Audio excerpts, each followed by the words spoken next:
யாராவது இங்க எனக்கு ரொம்ப நோய் இருக்கு, நான் ரொம்ப கஷ்டப்படுறேன், ஒரு ட்ரீட்மெண்ட் எடுத்துட்டு இருக்கேன், அந்த மாதிரி பிரச்சனை இருந்தா அவங்களுக்கு நான் ஒரு ஸ்லோகம் சொல்றேன் இந்த மேடையில். ஏன்னா என்கிட்ட நிறைய பேர் சொல்லுவாங்க, அம்மா தினமும் நான் ஊசி போட வேண்டி இருக்கு, அடிக்கடி பிளட்டு மாற்ற வேண்டி இருக்கு, கிட்னி ப்ராப்ளமா இருக்கு, ஹார்ட்ல பிரச்சனையாயிருச்சு, எனக்கெல்லாம் நோய் இல்லாத மனிதர்களை பார்க்கறதே ரொம்ப அரிதாயிடுச்சு. அம்பாள் பண்டாசுரன் கூட போர் செய்யறான்.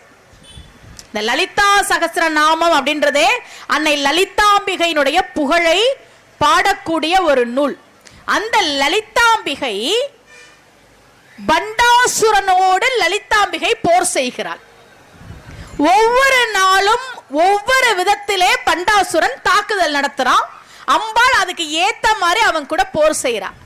ஒரு நாள் இந்த பண்டாசுரன் உலகத்துல இருக்கக்கூடிய நோய் கிருமிகள் எல்லாத்தையும் சேர்த்து அதை ஒரு அஸ்திரமாக்கி மகா ரோகாஸ்திரமாக அம்பாள் மீது வீசுகிறான். ரோகம்னா நோய். இன்னைக்கு எப்படி வைரஸ் கிருமிகள் எல்லாம் மற்ற நாட்டினர் மேல பரப்பி வெளிநாடுகள் சதி பண்ணுதோ அதை அன்னைக்கே பண்டாசுரன் பண்ணிருக்கிறான். மகா ரோகாஸ்திரத்தை அம்பாள் மேல வீசுறான். அந்த மகா ரோகாஸ்திரம் உலகத்தில் இருக்கக்கூடிய அத்தனை நோய்களையும் கொண்டு வந்து கொடுக்கக்கூடிய அஸ்திரம் அம்பாளை நோக்கி வந்துகிட்டே இருக்கு. பதிலுக்கு ஒரு அஸ்திரம் விடணும்.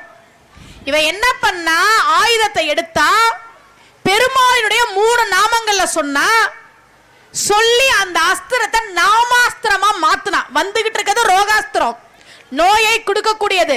அதை வீழ்த்துறதுக்கு பெருமாளினுடைய 3 நாமங்களை சொல்லி நாமாஸ்திரமாக்கி அந்த நாமாஸ்திரத்தை அம்பாள் வீசினால் பண்டாசுரன் வீசிய ரோகாஸ்திரத்தை அம்பாள் வீசிய நாமாஸ்திரம் வீழ்த்தியது.